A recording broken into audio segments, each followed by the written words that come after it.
Good morning. Oh, I like that.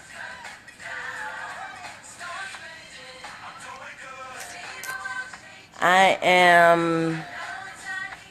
Good morning, good morning, good morning.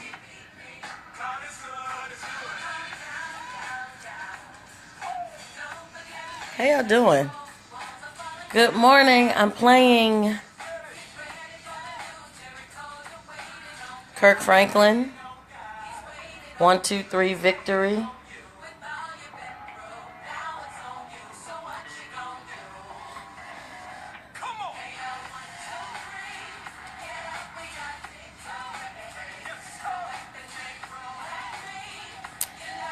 Good morning, good morning.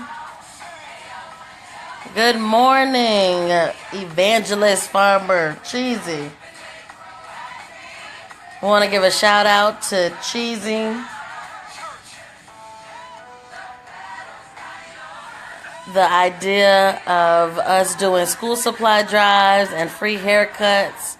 We're grateful for partnering with RVA Clippers to be able to provide that service to the community and to be able to raise or collect some school supplies that we can give and that we have given to students who are in need.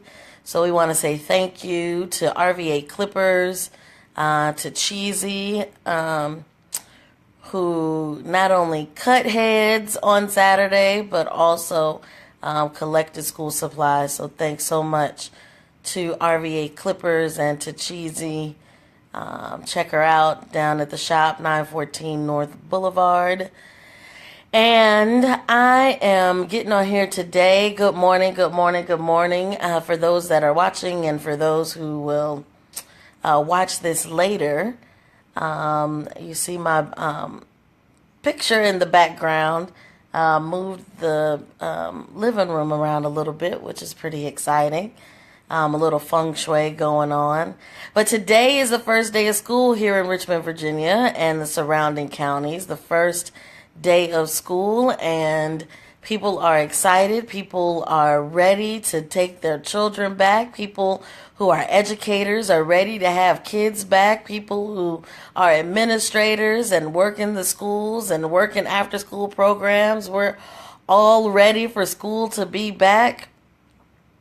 And we are excited, and there's a buzz in the air, and parents are smiling, and kids are excited and nervous and feeling all kinds of ways because they are starting a new school year. And there's something dynamic and something exciting and electric about the first day of school.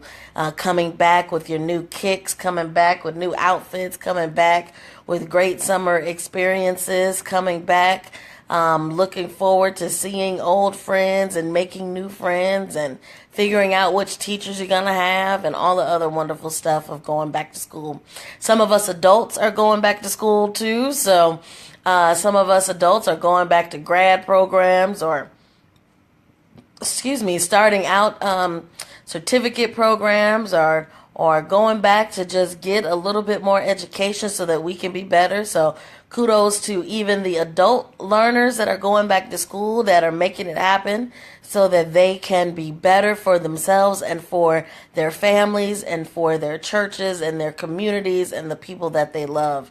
I love learning. I love being in school. And so today is exciting. And I wanted to talk a little bit today about learning how to live free. Learning how to live free. And recognizing that freedom and being free to be your full authentic self is not something that we are immediately taught. It is something that we continuously learn throughout the course of our lives. That we make decisions and, dare I say, make choices around how we are going to live our lives as free. And so I'm grounded today in my reflection in the biblical text, the sacred text of Christians, which is the Holy Bible. And so I'm coming from Galatians chapter 5. And one of the reasons that I'm coming from this particular chapter is because when you understand the background of Galatians, you realize that Paul was writing to a church that was really trying to figure out how to live as believers in Christ or as followers of Jesus Christ, right? And so they were trying to figure this out in the midst of different people telling them how to live. How many of us have tried to figure out how to live life in the midst of people telling us which way to go, what we should wear, how we should do it, what jobs we should take, what relationships we should get in, what public decisions that we make, what political decisions that we make, right? So the idea that we, as human beings, as individuals, who are on a faith journey and a spiritual journey, that are followers of Christ or believers in God, we are all trying to figure out what it means to live that out, what it means to believe in God through Jesus Christ, or simply believe in God. If you are not Christian and you're listening to this, the idea that you have a spiritual belief system that you are figuring out, working out how to live. And so Paul writes to the believers, the followers in Galatia, and he talks about freedom and what it means to be free based on their belief in Jesus Christ. That there is a kind of freedom that comes in living our belief system, living what we say we confess, right? And so there comes a point in the text where he begins to talk about how we are called to be free. Now, this is just simply a reflection on Talk About It Tuesday. But I just want to say that the idea of being called to be free has a message that you have something great in your life that God, the divine, the creator put in you that inherently means you are free. You can be who you want to be. You can say what you want to say. You can love who you want to love. You can go and do what it is that you want to do because you have been called to be free. And he goes on to write, but don't use your freedom to only be self-centered or selfish or focused on yourself, but that our freedom, the fact that we're called to be free, is to be used in service to our community. And sometimes our community is simply our family. Other times our community is the greater community that we find ourselves a part of. So that means our friends and our neighbors. It might mean your local elementary school or middle or high school. It might mean being a part of a community group that focuses on issues like violence or education or poverty or unemployment, right? So this idea that you are called to be free so that you can then not be so self-centered, but that you can be helpful to everyone in the community. And so it is better to serve one another humbly in love, right? Because our freedom is not to be put on ourselves, is not to be consumed for our own selfish reasons, right? But let me just point out that our freedom also frees us to live a life of joy and hope and excitement and community and connection. And so this idea of being free, learning to live free, number one, you've got to define freedom for yourself. What does it mean for you to be free? What is freedom for you? We know what Webster Dictionary says. We know how we almost cavalierly use the term freedom or living free. And so I'm just saying to you, define it for yourself. What does it mean to be free for you? What does it mean to be free? What does it mean? What does it mean? How do you define it? How does it fit your understanding of living and of life? So that's the first thing to learning to live free. Number one, you've got to define what it means to be free. You've got to define freedom. The next thing that you want to do is, and Paul helps us understand that even in our freedom, that we are to love our neighbor as ourselves. So even in our freedom, we are called to serve others. We're called to help others. We're called to be in community with other folks because our freedom is not just for ourselves. So if you are going to learn to live free, number one, you define what it means to be free. But number two, you find ways to serve others. How are you serving other folks? How are you helping them? How in your service are you learning to love your neighbor even as you love yourself? Because freedom for ourselves also indirectly gives freedom to others to be themselves. That when you are confident in your skin, when you stand boldly in the fullness of who you are as an amazing child of God or an amazing person created in the image of God, then all of who you are gets to impact other people. And so that means that even as you, number one, define freedom, number two, you serve others, you are understanding that the freedom to be yourself becomes infectious. It actually impacts the others around you. And you may not ever know. You may not ever have somebody come to you and say, you know what, the way you show up in the world, I am inspired, right? But just believe that the way you live might very well be helping someone else. And then the last thing is that, so Paul talks about living in the Spirit, right? And so, you know, you're free to you're called to be free, but then you're also free to serve others, and that produces a love. One of the commandments, love your neighbor as yourself.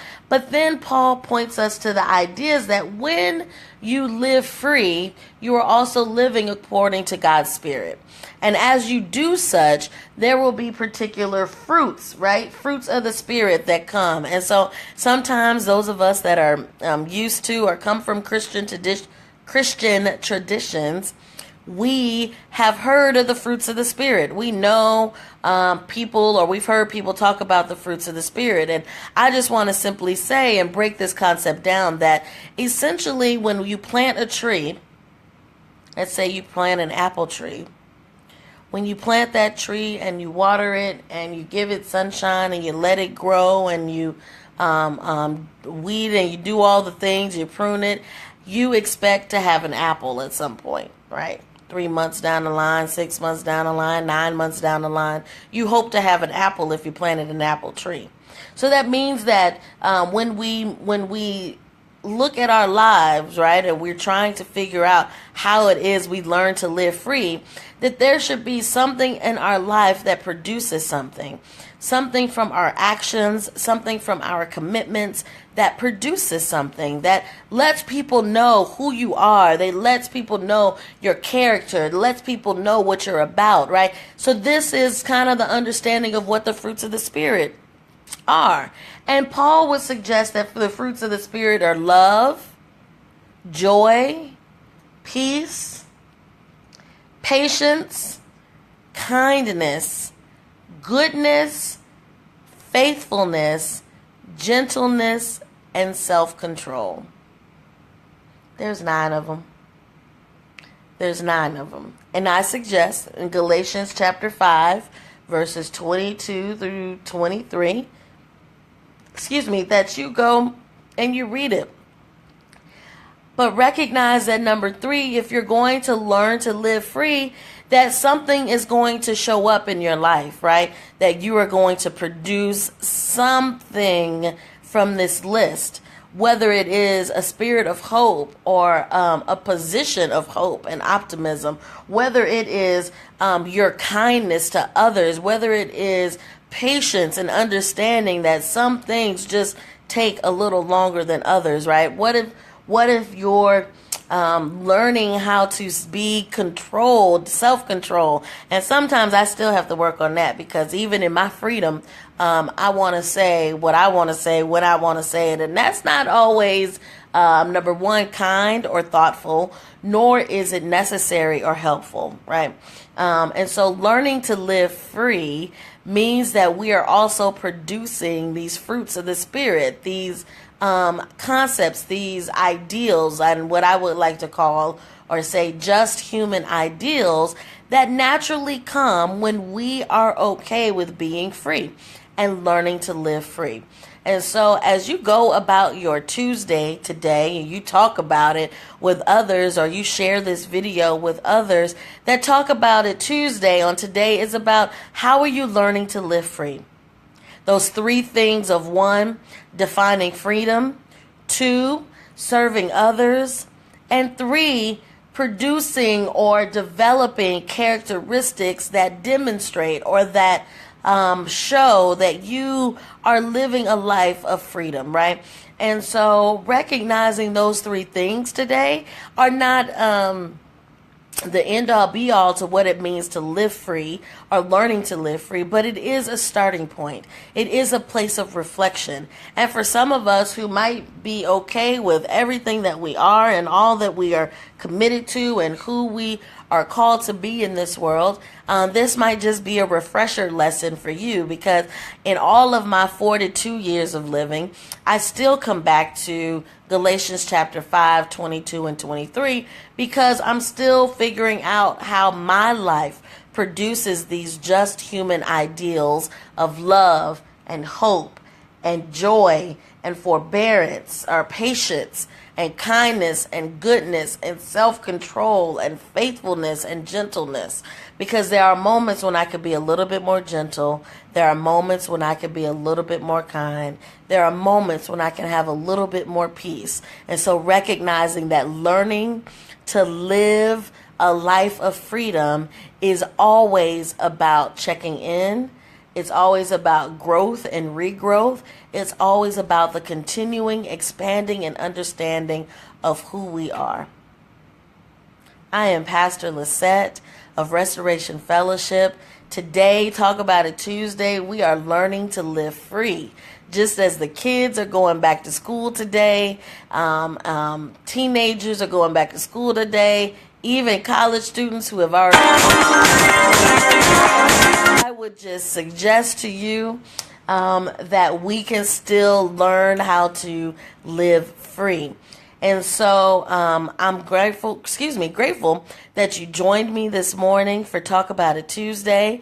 I ask that you share this video, as we will do the same, and then stay tuned for some exciting changes and things that Restoration Fellowship are doing.